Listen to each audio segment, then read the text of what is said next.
Vamos começar aqui, né? Vamos ver aqui o projeto de entrada e saída, né? Um projetinho com entrada e saída completo assim na parte de Rust. Lembrando que esses slides são baseados aí no capítulo 12, né, do Rust Book. Vamos lá. Então, o que a gente vai fazer, né? A gente vai começar a usar todos ou quase todos os conceitos que a gente aprendeu até agora, um projetinho prático, né? Para fazer uma aplicação que é uma aplicação que provavelmente você já conhece, né? Que é o grep. Vocês estão lembrados, já usaram o grep no terminal alguma vez? Que é para filtrar dados, né? Então, você passa para ele um string, né? Ou dados, né? Via pipe, né? Ou uma string direto. E ele filtra, né? Através de um padrão. Você bota lá um padrão para ele, ele filtra aquele padrão e te retorna as linhas, né? Do arquivo que tem aquele padrão. Grep vem de Global Search, a Regular Expression and Print, né? Tá? Então, acho que é um dos programas assim de linha de comando mais conhecidos que tem, tá? Então, o que ele vai fazer, né? Vai procurar uma string específica no arquivo especificado, recebe como argumento o caminho do arquivo e uma string, vai ler o arquivo, vai encontrar as linhas nesse arquivo que contém o argumento string e vai imprimir essas linhas. Tá? Tem o código-fonte, tem o link do código-fonte para vocês também. A gente vai ver passo a passo aqui como é que faz. Então, a gente vai criar um novo projeto, chama MiniGrep. Tá? Na verdade, assim, é MiniGrep porque a gente não vai implementar todas as funções que tem dentro do grep. Tá? A gente vai implementar só o básico. Procura essa string nesse arquivo. Então, se você for ver o grep de verdade, ele tem umas coisinhas a mais ali. Tá? Ele tem que receber dois argumentos, né, via linha de comando, né, o caminho para o arquivo e uma string que vai ser a string procurada. Tá? Então, a interface desejada para esse programa é o cargo run. Você passar aqui menos, né, para começar a passar os parâmetros para o executável. E você bota lá search string e o example file name.txt, que seria o arquivo, né, que você vai procurar as coisas. Então, a gente, por conveniência aqui, a gente vai fazer a implementação da leitura dos parâmetros via linha de comando na mão. Tá? Se você for procurar lá no crates.io, que são as bibliotecas lá do cargo, né? Você vai encontrar bibliotecas que já fazem isso para você de uma forma facilitada. A gente vai fazer a implementação só para aprender a fazer, tá? Então, ó, primeiro passo, né? Ler os valores dos argumentos. Ela vai passar os argumentos, você tem que ler o nome do arquivo e qual o padrão que você vai procurar, né? Então, existe um cara lá que chama std env args, tá? Da biblioteca padrão, que vai te dar esses parâmetros que são passados via linha de comando. Tá? Essa função ela retorna um iterator lá de argumentos de linha de comando. E esse iterator você pode percorrer ele, tá? Ou converter ele numa coleção através do método que se chama collect, para poder usar ele diretamente como uma coleção. Tá? Então é exatamente isso que a gente vai fazer. A gente tem um cara aqui que se chama env-args, tem um cara que tem a função, né, chama collect, e aí ele converte isso tudo para um vetor e te retorna. Então você vai ter com essa linha aqui, ó, um vetor chamado args, você pode printar ele com debug para você poder visualizar o que vem nos seus argumentos, né?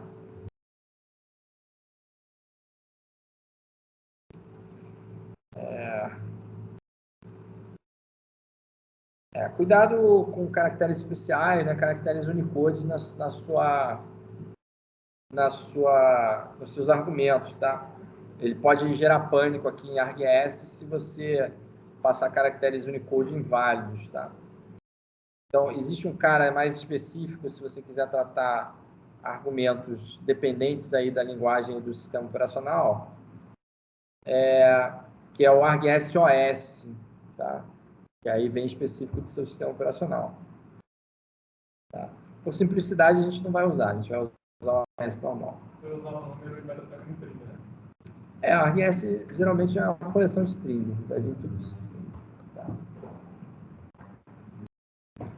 Então, aqui é como o exemplo da execução daquele código ali, né? Então, você tem aqui a ARGS, tá? Que veio esse ano passado aqui, ó. Lembrando, né, isso é comum em outras linguagens de programação, né? O primeiro argumento geralmente é o nome do executável que você está rodando, né? Então, ele deu aqui, ó, se você só rodar cargo run, ele vai te dar target debug mini grep, é o primeiro argumento aí do ARGS. E se você passar outros parâmetros, ele vai colocar os parâmetros aqui dentro. Tá? Passou aqui needle haystack e ele colocou os dois aqui.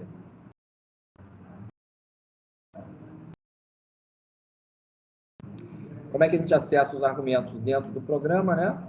Uma vez que eles sejam um vetor, você tem acesso a eles através da posição do vetor, né? Então, se você tem o primeiro parâmetro é a sua consulta e o segundo é o caminho do arquivo, você tem aqui, ó, E comercial, que é a referência, args, posição 1, vai te dar o nome da consulta, e o E comercial args, posição 2, posição do arquivo.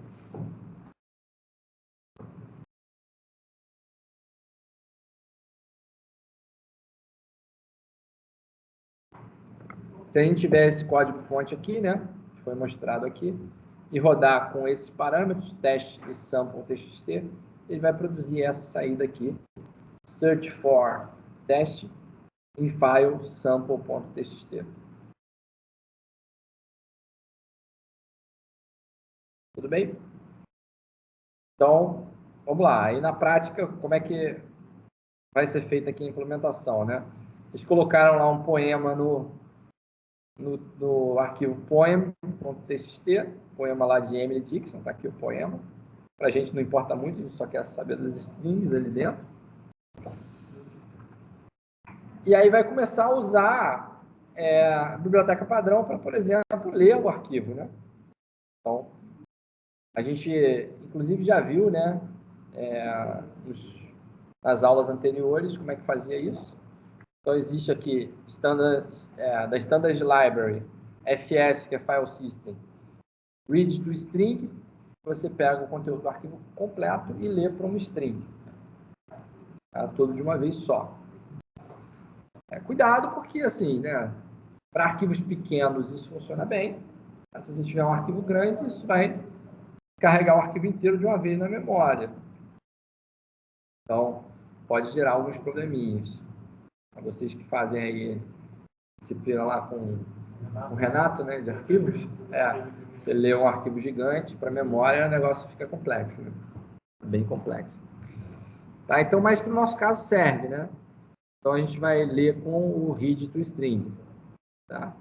Ele vai abrir o arquivo e vai retornar um cara que é um result de string com o conteúdo do arquivo. Ou seja, se ele conseguir ler, ele te traz a string. Se ele não conseguir ler, ele te traz um erro. E aí ele vai te obrigar a usar, por exemplo, o expect para você dizer qual é a mensagem de erro, caso aquele arquivo não seja aberto, né? Ou caso eu não consiga ler aquele arquivo. Você bota lá, should have been able to read the file, é o expect.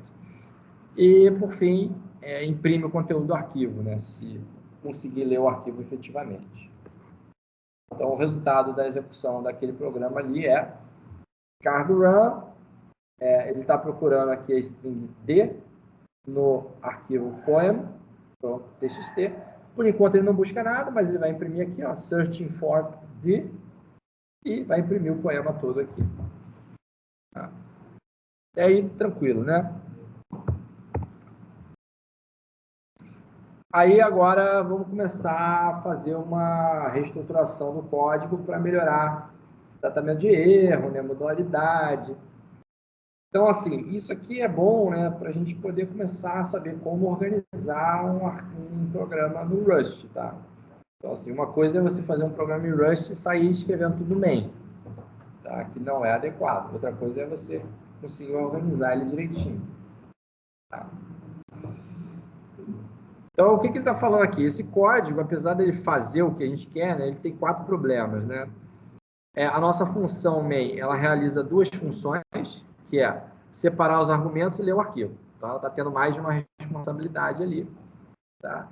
E se a gente continuar fazendo a implementação no main, ela só vai ficar mais complexa. Então, é melhor a gente criar lá uma lib.rs para a gente separar as funcionalidades. E como a gente viu na parte de teste automatizado, a gente vai conseguir testar de forma automatizada o que está no lib, né? E o que está no main a gente não consegue testar direito. Tá? Quanto maior a função main fica, mais variáveis serão utilizadas, dificultando o entendimento de código, melhor separar as variáveis que configuram o nosso programa em um struct. Tá? Então, a sugestão é carregar as variáveis juntas usando um struct, tá? Que é aquela variável query file path.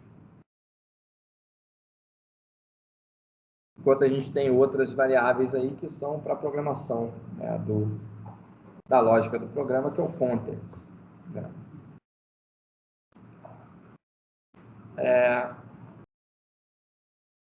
Então, a gente fez um tratamento genérico de exceção, né, para a leitura do arquivo, e a gente pode fazer um tratamento melhor com mensagens de erros mais específicas, dependendo do caso que a gente tiver. E seria melhor também mover esse código de tratamento de erro para outro lugar, né, para não ficar no main, para a gente poder ter uma manutenção, né, mais facilitada do código. Via de regra, a gente vai tentar deixar no main o mínimo de coisas possíveis. Tá? Então, o que a gente vai fazer para melhorar esse programa? Vai separar ele em main.rs e lib.rs. Vai mover a lógica de programação para o lib.rs. Tem coisa que ainda vai ficar no main, como, por exemplo, separação da linha de comando. Né? Tá? Ainda vai ficar no main. Porque ela é simples. Se ela for complicada, a gente move ela para o lib.rs. Opa, saí aqui. O que vai ficar como responsabilidade do main? A chamada da lógica que analisa a linha de comando, os valores dos argumentos, configurar qualquer outra configuração, chamar o lib.rs, fazer tratamento de erro, caso a biblioteca retorne um erro.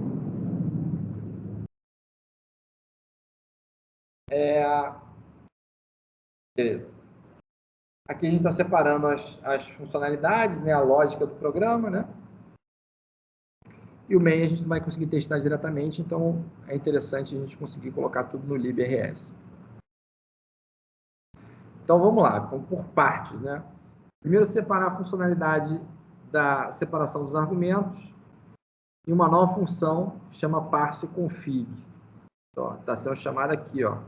Ele vem aqui, pega o vetor com os argumentos e ele vai fazer parse desses argumentos na função parse config, passando o args como parâmetro para ela. Tá? E aí, o que a gente vai fazer? Ó? Nesse exemplo aqui, né, ele retorna 2 strings numa tupla, né, ou duas... não é string slice, né?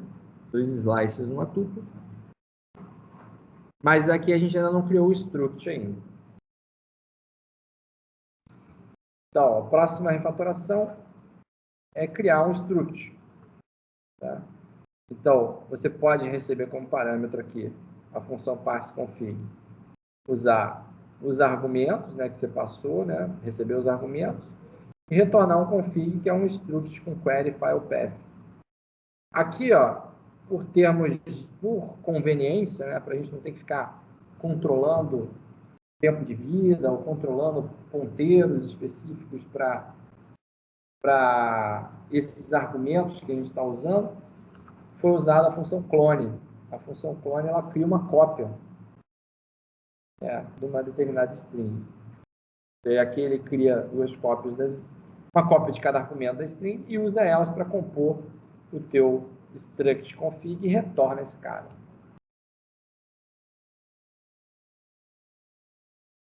Vamos lá, hein? Estou seguindo.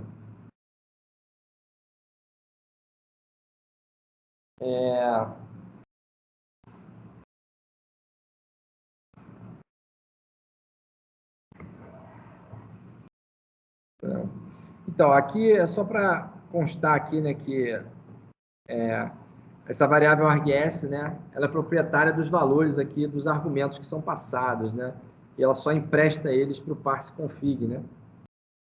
Tá.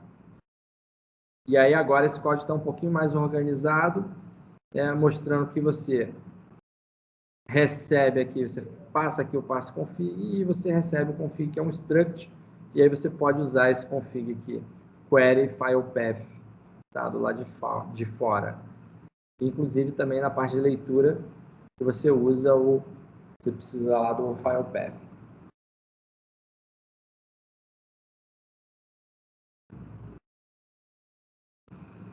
Aqui é uma tentativa de organização, né, em relação ao tipo que a gente criou, né?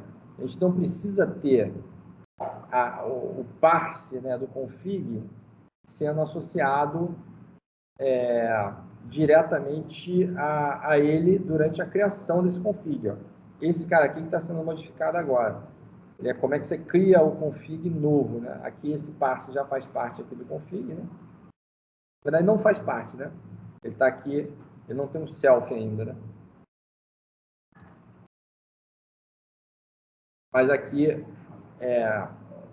foi feita a modificação para o config não ser só um struct, mas ele ter também um método associado de como você cria um novo config.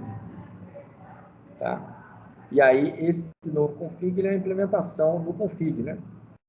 Então, essa função new agora passou a ser um método, né, associado ao config. E aí você passa aqui como parâmetro string, faz a mesma coisa e retorna um config novo, né? E a chamada passa a ser config new, passando os argumentos, no lugar desse parse config aqui.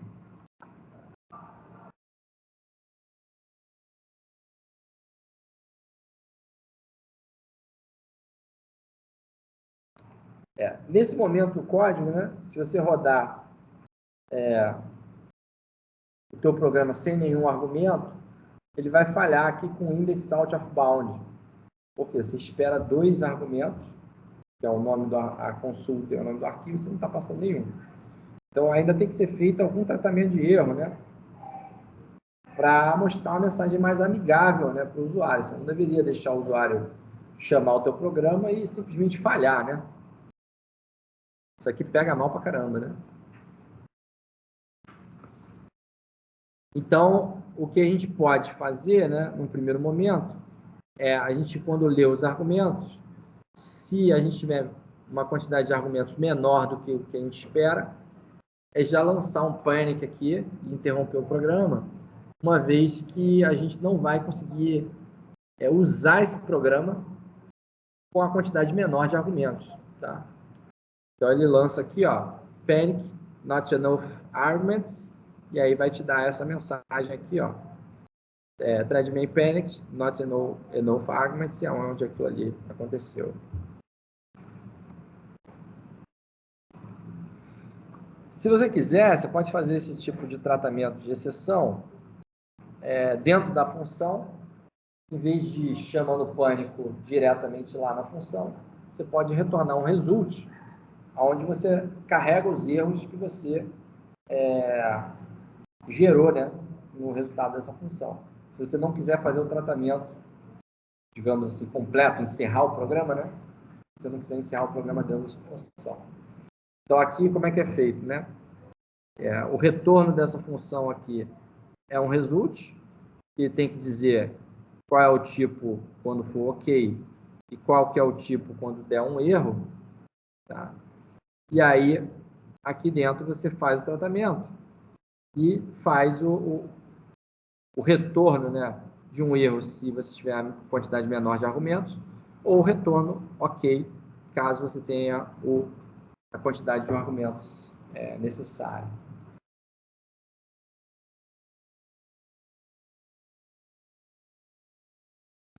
Do lado de fora da função, né, aqui, repara que também foi modificado aqui o nome da função, né?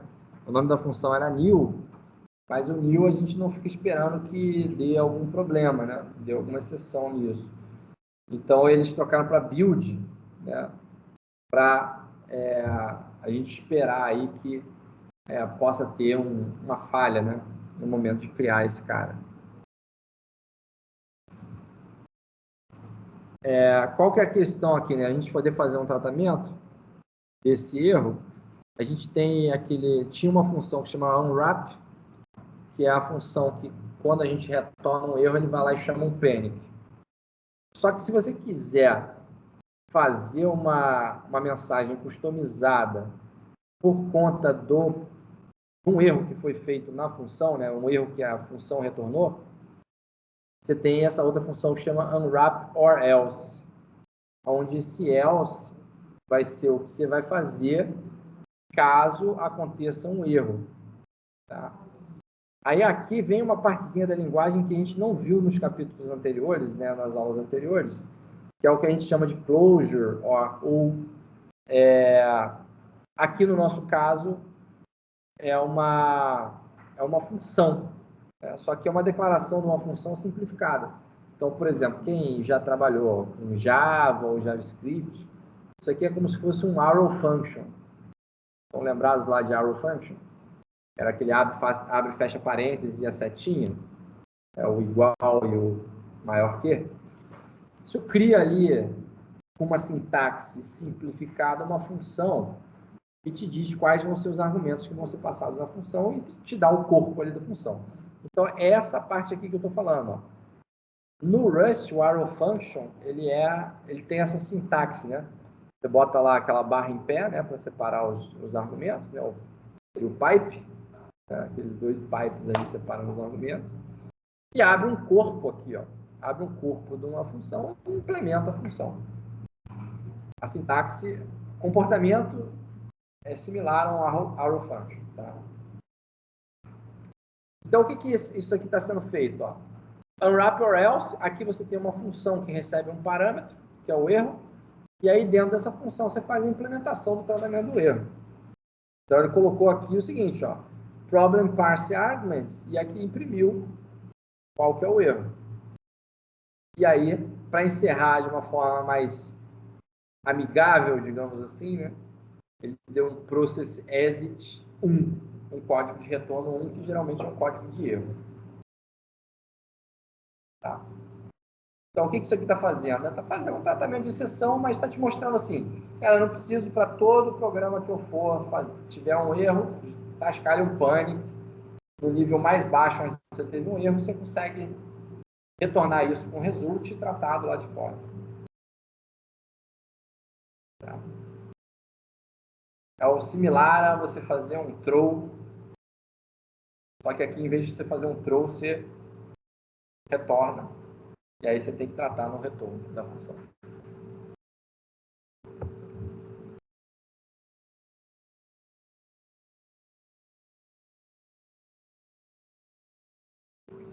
Então, esse tipo de tratamento de exceção, ele é um pouquinho mais amigável para o usuário, uma vez que ele não escreve aquelas mensagens que vêm com o panic. Então, assim, panic, gente, ele é mais para situações realmente não previstas. Tá?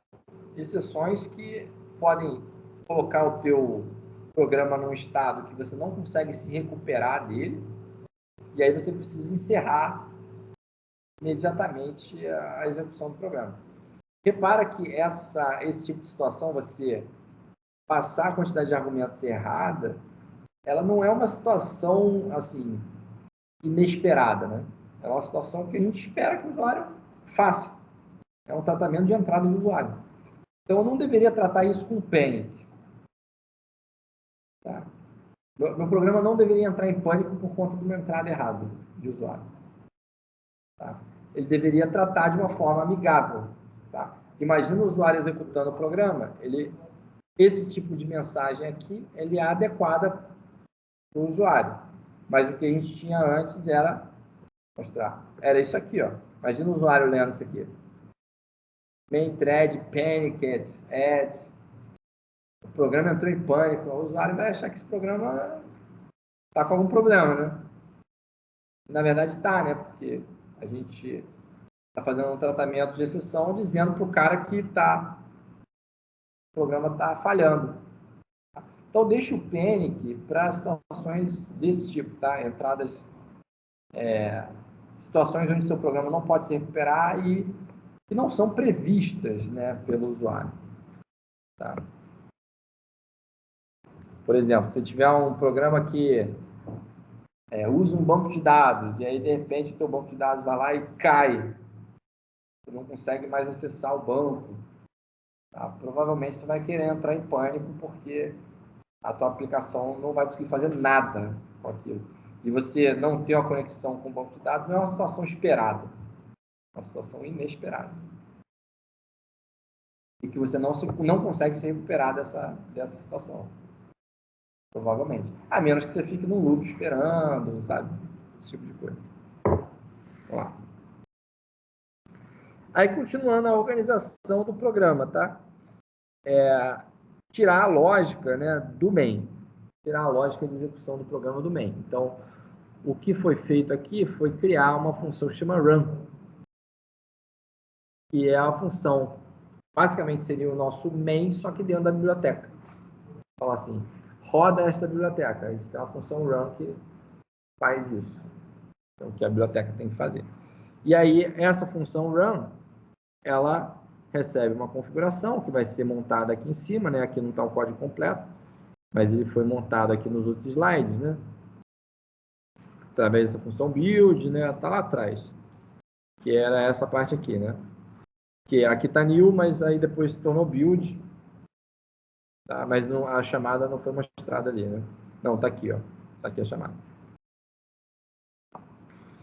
E aí depois vai chamar o run config, que vai realmente ler o arquivo e fazer o que tem que fazer com ele, que ainda não está implementado aqui.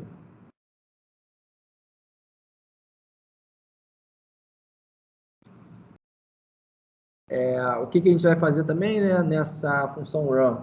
Caso aconteça um problema na leitura do arquivo, a gente também não vai entrar em pânico, porque é esperado que o usuário possa, por exemplo, fornecer um nome de arquivo errado, né?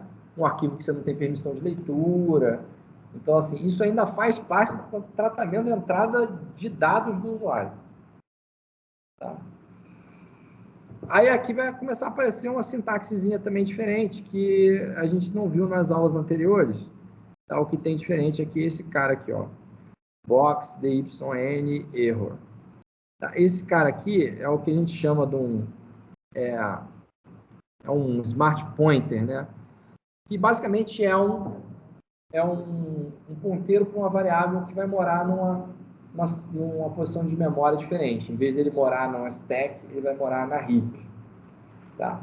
Nesse caso aqui, a única coisa que a gente está querendo dizer é que a gente vai ter como retorno dessa função um cara que é vazio, ou seja, eu espero que essa função não retorne nada, ou que ela retorne um ponteiro dinâmico para um cara que é um erro. Tá? E aí esse ponteiro dinâmico ele é mais para gestão de memória, tá? Então só para dar noção aí para vocês, né? Até o momento aqui no Rush, a gente vinha trabalhando quando a gente precisava de um ponteiro, né? A gente vinha trabalhando com uma referência, tá? A gente botava lá o e comercial, que aponta para uma determinada variável, e aí o Rush ele tem a gestão de memória dele em cima de referências, e tem que garantir certas regras, que é um empréstimo lá da memória, quem é que vai limpar aquela memória, porque basicamente para referência você tem um cara que vai apontar para aquilo ali, e aí quando aquele cara que não existe mais, ele vai limpar a memória. Tá? Então você tem que saber quem é o dono, né? É o ownership. Quem é o dono dessa variável? Quando o dono dessa variável morrer, a variável vai ser limpa também. Tá? Isso é um pouquinho diferente de gestão de memória quando a gente trabalha com, por exemplo, Java, o C# da vida. Tá? Quando você faz um new, você vai lá no Java e faz assim, new um objeto, esse objeto que você cria lá no Java, ele não vai morar na pilha. Ele vai morar numa posição de memória que é a heap. Tá? E a heap é normalmente onde a gente cria e recupera a memória dinâmica. Por exemplo, quando você vai lá no C e faz um malloc, você está pedindo memória da heap. Ele vai te fornecer memória da heap. E aí depois você dá um free, ele libera a memória da heap. Tá? Então, quando você quiser usar a memória da heap no Rust, a gente tem uns carinhas aqui que são ponteiros dinâmicos, onde a gente usa essa expressão aqui, DYE, DYN, que é para denotar isso, que eles vão apontar para um tipo específico, mas através de uma variável que tem alguns metadados também. Então, essa variável que tem os metadados do ponteiro, ela chama, assim, a mais simples que a gente tem, chama box. Tá? Esse cara aqui, ele vai guardar quem tem referência para esse cara. E aí ele vai ter algumas coisas do tipo contadores de referência, e quando todo mundo for desalocado, ele vai desalocar essa memória também da heap. Tá? Via de regra, a gente provavelmente não vai precisar muito disso, mas nessa situação específica era interessante ter, né? E aí eles colocaram aqui, mesmo não tendo ainda falado sobre isso, esse ponteiro dinâmico aqui apontando para erro. O que você precisa saber em relação a isso aqui, para entender esse código? Isso aqui vai te retornar um erro. Tá? Só que vai te retornar um erro que mora na heap. Tá? Então, esse erro ele ainda vai existir mesmo depois que essa função terminar de executar. Tá? Então, poderia me dar um problema caso eu retornasse uma coisa que não exista mais. Tá? Isso aqui é mais por conveniência, tá, gente? Então, o que acontece? Ó? Quando você bota essa interrogação aqui, ele, se der um erro nessa função, ele vai retornar um erro. Tá?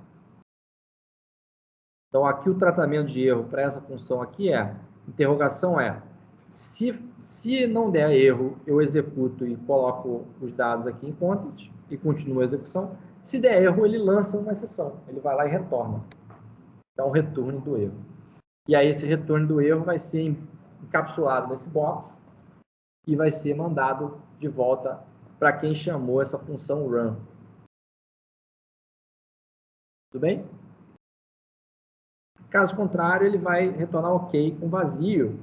E aí a gente não vai fazer nada com isso, tá? Porque a execução do programa todo é feita aqui dentro, né?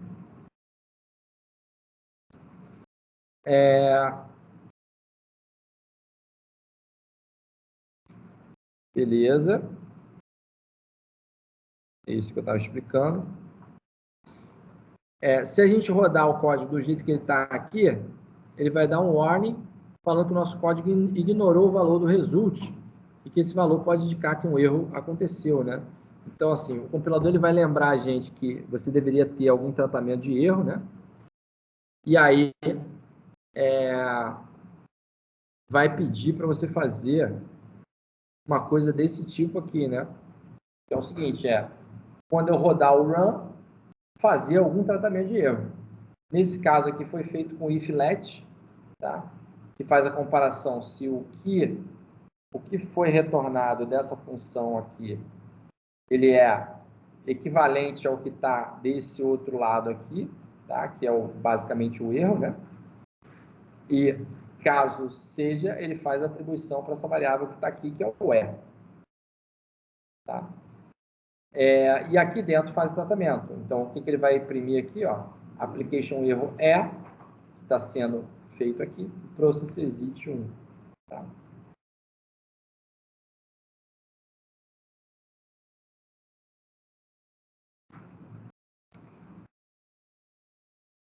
Qual que é a diferença disso aqui? Está sendo explicado aqui embaixo. Né? Qual a diferença disso aqui para um unwrap else? Que o unwrap else a gente quer que tenha um valor de retorno que a gente vai realmente usar e atribuir para uma variável. E nesse caso aqui a gente só está fazendo tratamento de erro, uma vez que o valor de retorno do run é vazio.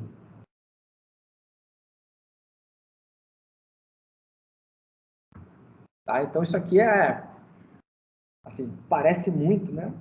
um bloquinho try-catch, não parece? Digamos que é uma versão funcional de um bloco try-catch. Onde você... Oi? A intenção de que eles queriam mudar tudo. É. Vamos botar uma palavra diferente. Só que... Não é botar uma palavra diferente. A questão foi o seguinte. Uma vez que eles tiraram desvio por lançamento de exceção, try-catch, você não tem o try. Então, assim, eu vou fazer o tratamento com o quê? Tipo, se eu não tenho o try-catch, eu vou fazer um if, então. Eu não digo nem só por isso. Digo outras sintaxes também que poderia continuar do mesmo jeito que tem outras linguagens. Assim, uma vez que você mudou o paradigma, né? Que assim, a grande mudança de paradigma do Rust, que torna ele mais seguro e que torna ele assim, o que ele é mesmo, é você não precisar do garbage collector. Assim, aí tu vai falar, não, eu não preciso do garbage collector, mas, por exemplo, C++ eu também não preciso. Só que o C++ não te ajuda a gerir a memória, né? O C++ ele diz assim, ó, se vira, tá? Se você esquecer de fazer um free aqui, teu programa vai ficar com o memory leak. Tá? E o Rust, ele não, ele te obriga a fazer a gestão da memória. Então ele fala assim, cara, se você emprestou uma variável para mais de um lugar, que você pode ficar com um dangling pointer depois, ele já não te deixa fazer logo no início para não ter problema depois. Tá? Então, uma das coisas aí que é interessante no Rust também é, por exemplo, você não tem um throw. Você não tem um throw de uma exceção. Então, você não consegue fazer desvio por conta de exceção. Para você fazer desvio por conta de exceção, você tem que retornar alguma coisa. Então, o teu único caminho para sair de uma função depois que você tiver entrado, na verdade, você tem dois, ou até três. Você pode entrar em pânico, encerrar o programa. Você pode dar um system exit, do jeito que está aqui, ó, process exit, ou você vai ter que retornar. Ou seja, ou você encerra o programa ou essa função vai retornar. Entendeu? E aí você tem todo o teu tratamento no retorno da função. A tua leitura de código ela é muito mais, digamos assim, intuitiva, porque você não precisa ficar procurando os fluxos de exceção. O teu fluxo de exceção é o teu fluxo de retorno. Tá? Então, é outra vantagem aí do Rust em termos de, digamos assim, legibilidade do código. Né? Mas aí te traz essas questões. A galera que vem de outras linguagens está acostumada com try-catch. Aqui vai vir um if. Nem ligo para isso. Eu digo quando eu ligo a Aerofront. O Aerofaction é diferente também. Não, deve ter um motivo. Deve ter um motivo. O Ruby também tem uma estrutura parecida com essa. Tem. O Ruby é assim, com as duas barrinhas em pé? As duas barrinhas em pé. Uhum. Assim, eu até vejo um motivo fazer essa diferenciação de sintaxe, que é diferenciar do parêntese. O parêntese já é uma coisa que é muito sobrecarregada nas linguagens de programação. Você usa parêntese para tudo. Você usa parêntese para argumento de função, você usa parêntese para expressão, você usa parêntese para, cara, uma porrada de coisa. E o Rust ele já tenta evitar o uso de parêntese para tudo quanto é coisa. Tanto que quando você vai criar uma estrutura, que é, por exemplo, esse caso aqui, ó, aqui você está criando com fig. Você não faz parêntese. Você faz com chave. Você está criando um bloco ali que cria aquele cara. Então, eu acho que o Rust tem umas decisões de design assim, que é tentar não sobrecarregar muito esses, principalmente o parêntese. Onde ele podia usar parêntese, ele vai lá e não usa. Tá? Esse aqui é um caso, por exemplo. Faz. É bom. Talvez tenha motivos internos também. A gente tem várias linguagens de programação que têm decisões de design da linguagem para facilitar a implementação do compilador. Exatamente isso. Tá? O compilador fala, você tem coisa, ele compartilha, então, tomar decisões, dependendo de como você está registrado, Isso aí. Então, por exemplo, Não demora mais. uma das coisas que eu me lembro que causava diferença e que o Rust tem é essa declaração do tipo depois do nome da variável. Você bota primeiro o tipo, primeiro o nome da variável e depois o tipo. Isso aí é para facilitar a implementação do compilador. Isso não é para facilitar a leitura do programador, não. O que facilita a leitura é primeiro o tipo e depois o nome. Tá? Então, assim, tem umas otimizações, assim, né? Quem gosta disso é o pessoal do Google, né? As linguagens do Google são todas assim, né? Elas não são feitas para o programador ler o código. Ela é feita para o compilador ficar rápido. Mas o Golang também Tem essas questões, tem umas questõezinhas aí, vai. As questões. Uhum. Mas o Golang é um exemplo disso, né? Que é mais feito para ser rápido do que para ajudar a legibilidade. E uma outra que é do Google também, que era assim, que é o Dart. O Dart também é desse tipo. Só que hoje em dia o Dart acho que a galera já descontinuou. Não deu certo. Deu certo. O Go deu certo, o Dart não deu certo.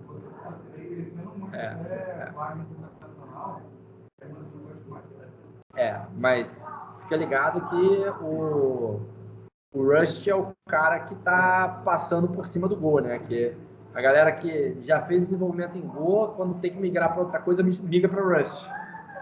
Então você fala assim, pô, vou aprender Go para pegar essas vagas aí de Go. Porque hoje em dia o Go ainda está, né? Mas a tendência é que o Rust cresça e o Go caia, né? É igual tentar falar assim, não, há uns anos atrás, né? Vou pegar a vaga de Java porque é o que mais tem mercado. Hoje em dia não é mais. O Java cai e hoje em dia o que mais tem mercado, se você for lá no Stack Overflow olhar, é JavaScript. JavaScript. Tem mais mercado e mais gente.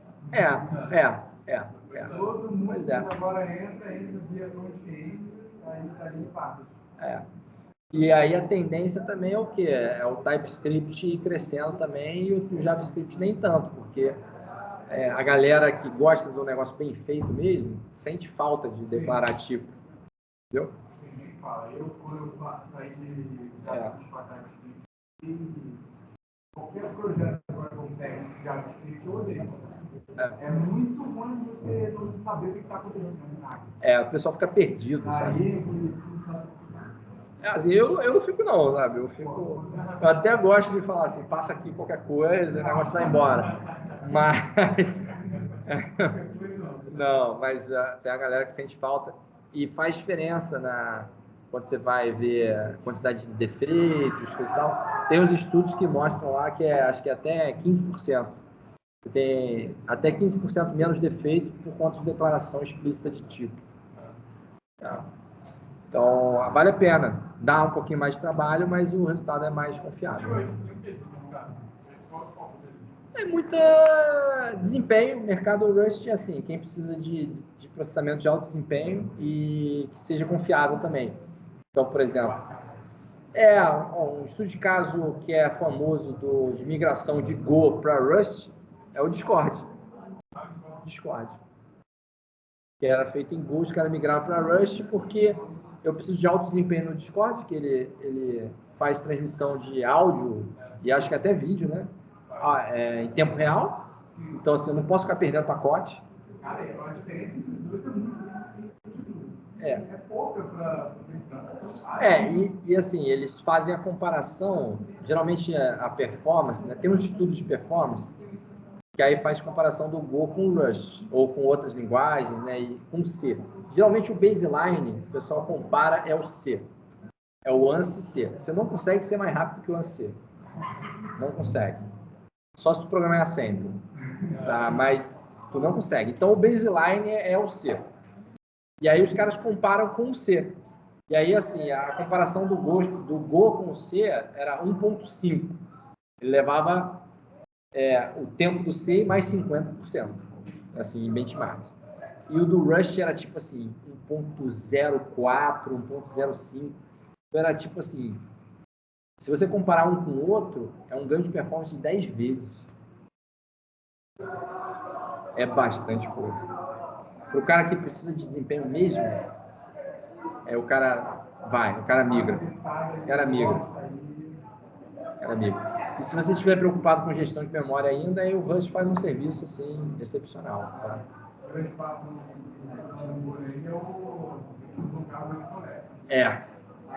Aí, meu amigo, já era. Porque quando o Garbage Collector entrava a passar, aí você tem que esperar, entendeu? Mas eu estava escutando um podcast do cara falando sobre como eles mudaram de um serviço muito grande e eles mudaram para em Java. E aí estava, tipo, era por dia uma fila gigantesca, eu não conseguia ser tratada diariamente. Chegava às vezes uma semana, dependendo da situação. Eles colocaram em Go, primeiro e segundo, a situação foi que zerou aquilo. Eles acharam que tinha algum problema, que caiu alguma coisa. Não, mas olha só, o Java, você não pode comparar uma linguagem que é interpretada, né? Que compila para um bytecode. Eu sei que existe no Java Just-in-Time Compiler, que compila para o código nativo, mas parece que não é tudo que ele consegue compilar para o código nativo, não. Então, assim, o Java, quando você fala de performance, você não pode nem pensar no Java.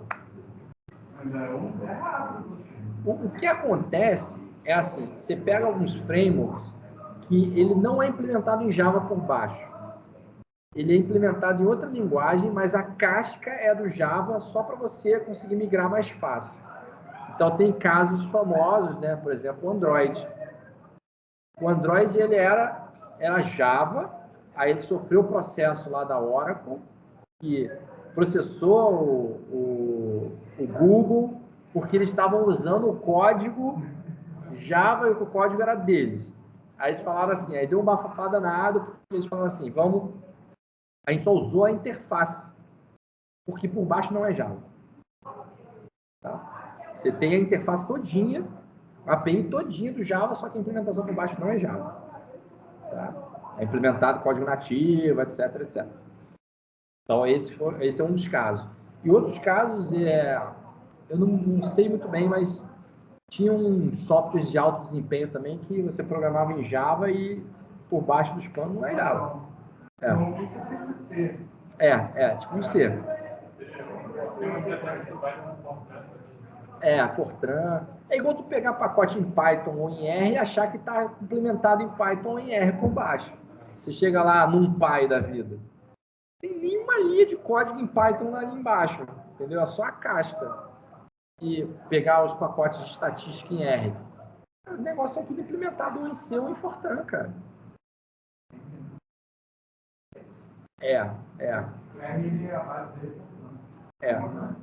Cara, processamento numérico de alto desempenho não existe outra coisa.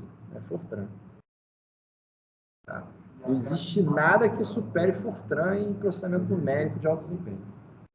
Porque o Fortran está aí desde os anos, sei lá, 60, anos 70, e a galera vem fazendo otimização em cima daquilo para processamento numérico há, cara, 50 anos.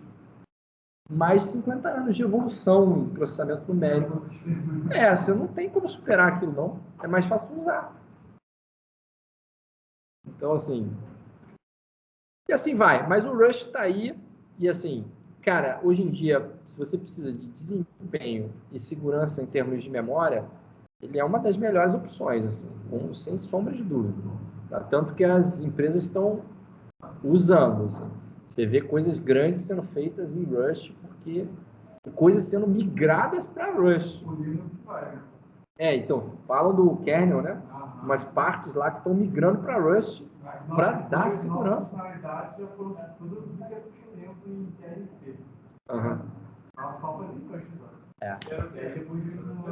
Acho que era C, né? É C. Cara, programar em C, tu tem que saber muito bem o que você está fazendo, cara. Tem que saber muito bem o que você está fazendo. Tá? Porque ele não te ajuda em nada e, assim, se vira com os ponteiros. Tá? E o Rust te ajuda. No final das contas, o que tem... a vantagem que você ganha no Rust, que você acaba perdendo alguma coisa, é na hora de você compilar, porque o compilador, ele para fazer toda essa parafernália que é te ajudar com a segurança, desempenho e tal, o compilador demora para compilar. Mas porque ele está fazendo coisas úteis ali, né? Então, o teu drawback no Rust é você ter que esperar a compilação e tem uma sintaxe que tu tem que lembrar de umas coisinhas de memória ali, porque o cara te bota lá um parâmetro de tempo de vida, o cara te dá erro dizendo que você emprestou uma variável para um outro escopo e que não pode. Então, assim, tem que lembrar que existe memória. Tu não tem como programar em Rust, falar assim, igual tu programa em Java. Quero saber como é que a memória... Deixa esse cara se virar, ele vai lá e limpa. Tem como. Tem como. É. Porque essa aqui, esse quesito de mexer de memória, ele é rápido, não tem a questão de dificuldade alta. Aí se você não precisa de tanto desempenho assim, você pode escolher um Go. Eu não quero ficar pensando em memória. Eu não preciso de desempenho, mas não precisa ser um jato, não precisa ser mesma coisa que programar em C. Você pode ir para o Go, não tem problema. Você vai saber que tem um garbage collector ali que de vez em quando vai passar. Então, assim, se der uma travadinha de vez em quando, você sabe que é isso. Não dá, o Go não vai travar por causa disso. Não vai travar. Não vai travar. Vai travar. E trava é o Java. O Java trava. Java, quando passa o garbage collector, filho. Passando um caminhão de lixo, tá melhor tu parar tudo. É tudo feito em Java. Que horroroso. Muito tempo atrás eu programava em Java nas IDEs feitas em Java. Você tinha que ter memória na máquina e... isso aí. Isso aí. Mas vamos lá, vamos continuar aqui, né? Para a gente poder terminar. Fora o papo paralelo, né? Aí seguindo na finalzinho da organização do código, né? Separando o código lá em crates, né? Então a gente vai ter o arquivo main.rs e a gente vai ter o lib.rs, tá? O main.rs vai ter o mínimo possível para começar a execução do programa e a maior parte da lógica do programa vai estar no lib.rs, tá? Então a gente tem definição da função run, declaração use, né, relevante, né, que é a importação, a definição do config e o config build, né? Então aqui tem o código do lib.rs, tá? Definição do tipo, definição da execução principal, implementação da estrutura config, que tem o método build para construir o config a partir dos parâmetros, tá? Vamos lá. E aí a gente tem aqui o código do main. O main, então, como é que ele está? Ele importa as coisas que ele precisa, pega as variáveis de ambiente, coloca no vetor com collect, chama o build do config para criar o config e, se precisar, faz um tratamento de erro para interromper caso você não consiga criar o config. Imprime aqui as duas variáveis que foram passadas como parâmetro para você poder só ler o que você está fazendo ali. E, no final das contas, manda executar o que tem que ser executado, passando a configuração como parâmetro. E, caso tenha algum problema, faz o tratamento de erro. Tá? Claro. Aí, vamos passar aqui para a parte de testes. A gente já tem uma função aqui que faz o que precisa fazer. Tá? Então, assim, o nosso programa está pronto, teoricamente. Só que eu precisava fazer testes automatizados disso também. Tá? Então, assim, aqui nesse exemplo, ele vai fazer teste automatizado usando uma metodologia que chama de TDD, né? Que é o Test Driven Development, onde você deveria primeiro construir o teste, fazer um teste que não passa, com a especificação do que teria que ser feito. Depois você vai lá e implementa a especificação e faz o teste passar, e aí você sabe que aquilo está funcionando. Tá? Vamos lá, a gente viu como é que faz teste unitário em Rust, então a gente pode colocar no mesmo arquivo, né? Então, no nosso caso era o lib.rs, você vai colocar um módulo de teste e aí vai começar a construir os casos de teste para aquele módulo específico, né? Então, o que ele está fazendo aqui é o seguinte, criando um caso de teste da busca de uma string dentro de um texto. Então, coloca aqui, ó, one result, ou seja, aquele cara está contido dentro do texto uma vez só. Aí a gente poder ver o resultado. Então, ele está procurando por duct, dentro dessa string aqui, que tem o duct aqui em productive, tá? Uma vez só. E aí ele faz uma asserção, assert equal. Se esse cara aqui, ó, ele criou um vetor com a linha onde está contido a string que ele está procurando e vai comparar com outro vetor, que é o vetor que é retornado de uma função que ele está especificando aqui, que se chama search. Tá? Eu falei que estava pronto esse cara aqui, mas ele não está não, tá? Está faltando o código que procura aqui dentro. Ele só está lendo o arquivo e imprimindo o arquivo, ainda tem que procurar aqui dentro. Tá?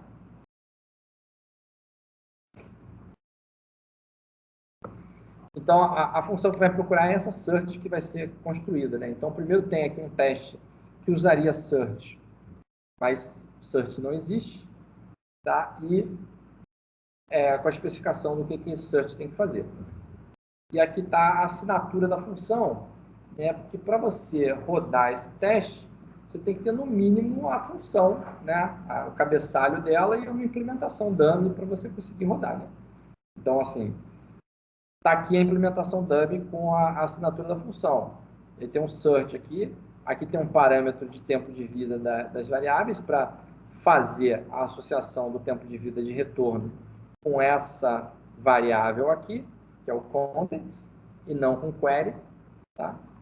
Porque a gente vai usar slices que vão ser produzidos a partir do content. Então, o content tem que existir para a gente poder ter o nosso retorno também poder existir. É por isso que a gente tem um bind aqui de tempo de vida entre content e o retorno da função, tá?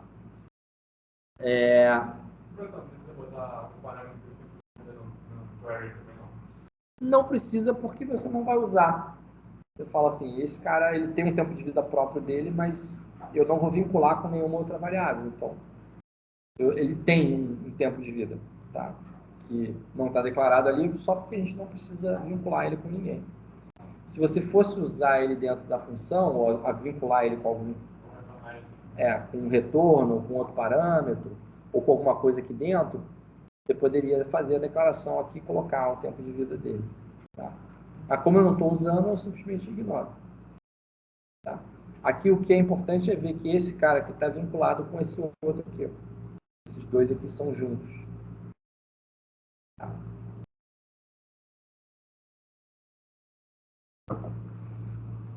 Então vamos lá, seguindo. Quando você roda o teste, você vai lá, roda um cargo teste, como é esperado, o teste vai falhar. Tá? Ele vai falar o seguinte: assertion fail, left igual a right, ou seja, eu tinha um assert equals lá que comparava uma string com o que foi retornado, né? Um vetor de string com um vetor de string que é retornado. E eles são diferentes porque aqui está retornando um vetor vazio e aqui está esperando o vetor com essa frase aqui, que é onde o duct está incluído.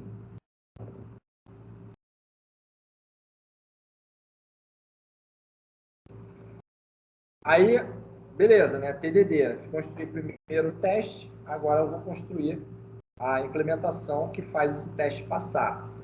Então, o que ele vai fazer? Né? Essa função search, ela tem um algoritmo aqui estruturado que ele vai, para cada linha de conteúdo, vai iterar em cima daquela linha, né? Vai percorrendo cada linha, verifica se a linha contém a string que a gente está procurando. Se ela tiver, adiciona a lista de valores que a gente vai retornar. Se não, não faz nada. No final da função, retorna a lista com os resultados correspondentes. Lembrando que o grep ele imprime as linhas que contém o que você está procurando. Né? É isso que a gente está fazendo aqui. Então, vamos lá. Né? Como é que a gente pode fazer isso? Existe um iterator lá que chama lines, tá?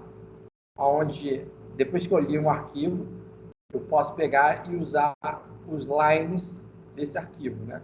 Então, esse contents aqui, só para lembrar, ele é o cara que está aqui, ó. Read to string, contents, tá? E aí você vai usar o lines para percorrer esse cara por cada linha. Aqui lines. E aí vai fazer for lines em content.lines. E aí para cada linha você vai verificar se a linha contém aquela consulta específica. E aí depois você pode colocar, criar um vetor mutável, né, novo, e você colocar cada linha nesse vetor quando você encontra uma linha que você tem a consulta que você está buscando. No final das contas, você retorna o vetor que você construiu. Tá? Então, isso aqui é a implementação da função search. Quando você roda esses testes, aí agora os testes passam. Né? Teve um teste, aquele teste passou. Como é que a gente inclui a função search dentro da função run, né, que é a função que vai rodar o código por completo? Então, só fez a ligação aqui, ó. For line in search. Lembrando que esse search aqui, ele retorna um vetor. Então, o que a gente está fazendo aqui é o seguinte. O vetor retornado por essa função, você vai iterar em cima dele. Para cada item no vetor, né, você vai atribuir a variável line e aí vai imprimir a variável line aqui. Tudo bem? Tranquilo? Quando você roda o teu programa, agora ele funciona como esperado, né? Então, por exemplo, cargo run frog no poem, né? Você tem uma frase lá que tem o frog. Cargo run body no poem de novo, você vai ter várias instâncias dele.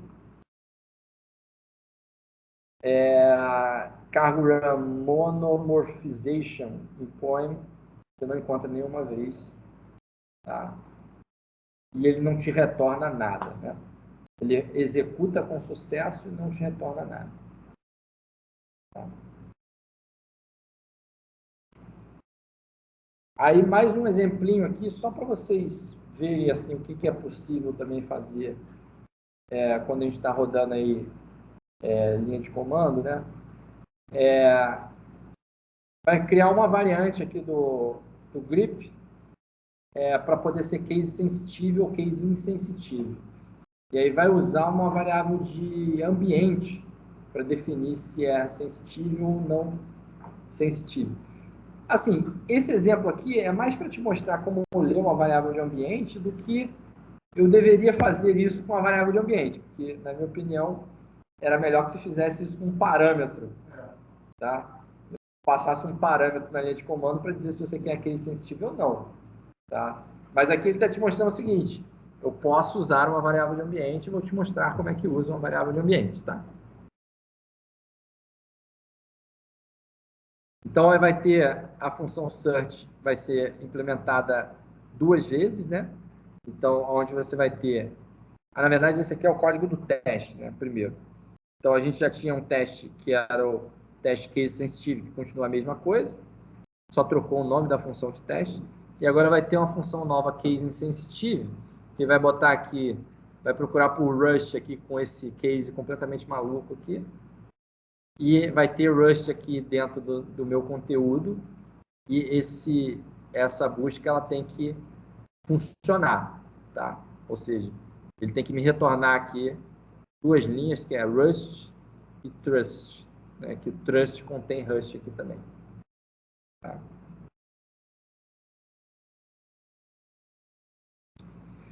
E aí vai fazer a implementação das funções novas, né? Vai ser Search Case Insensitive e Search Case Sensitive, né?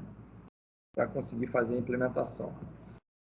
Então, qual a diferença aqui, né? Quando é Case Insensitive, ele, para poder fazer a comparação case insensitive, ele vai transformar primeiro para lowercase, tanto a consulta quanto as linhas, tá? Para depois fazer a comparação. Tá? Que aí vai estar todo mundo no mesmo case, ele tem que conseguir encontrar case insensitive.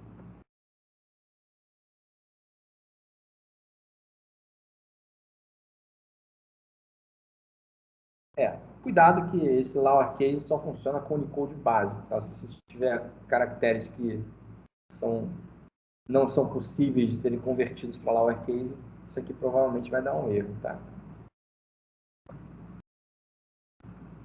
Então tem a implementação, aí você roda, seus dois testes têm que passar, tá? O que você pode fazer ainda para melhorar o teu programa, né? A gente ia ver a questão da variável de ambiente, né? Então aqui foi criado mais um item no config para poder dizer se você está trabalhando com case sensitivo ou não. Um booleano que chama ignore case.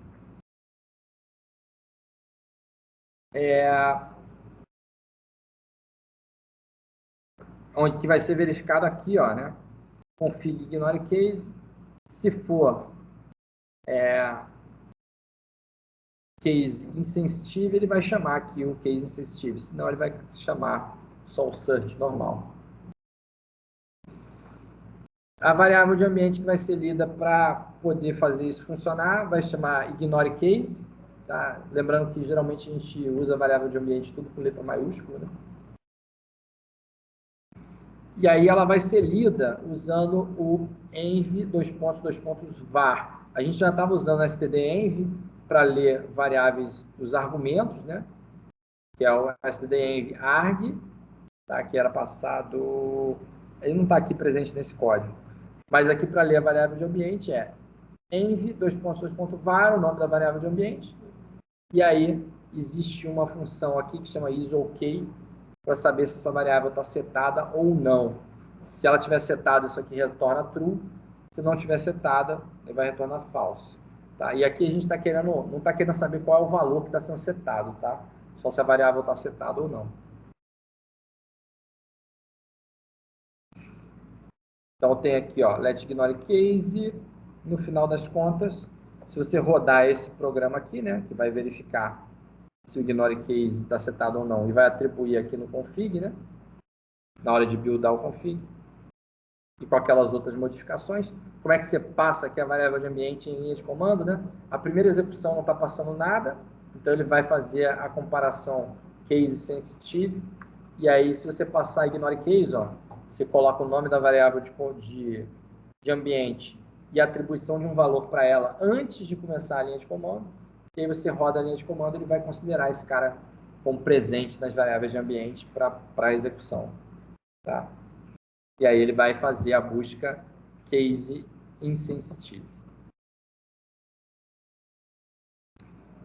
Aí tem exemplos de como usar isso no PowerShell, que tem uma sintaxe um pouquinho diferente. Eu vou torcer para que vocês estejam usando Linux. E se vocês não estiverem usando Linux, eu vou recomendar fortemente que usem para fazer a programação. Caso contrário, o Windows, vocês sabem, né? O Windows ele é case insensitive, né? É. Então, quando você faz programação no Windows, você erra lá um nome de variável, bota maiúsculo, minúsculo, ele vai lá e ignora. Tá? Oi? Principalmente quando você vai ler o sistema de arquivo, né? Você fala assim, me dá no sistema de arquivo, o arquivo tal. Aí você bota tudo um case completamente maluco e ele vai lá e acha aquilo lá. Aí quando você bota no Linux, já era, não vai achar. Tá? Eu fortemente recomendo que programadores usem Linux ou Mac. Por favor, Windows é para usuário comum.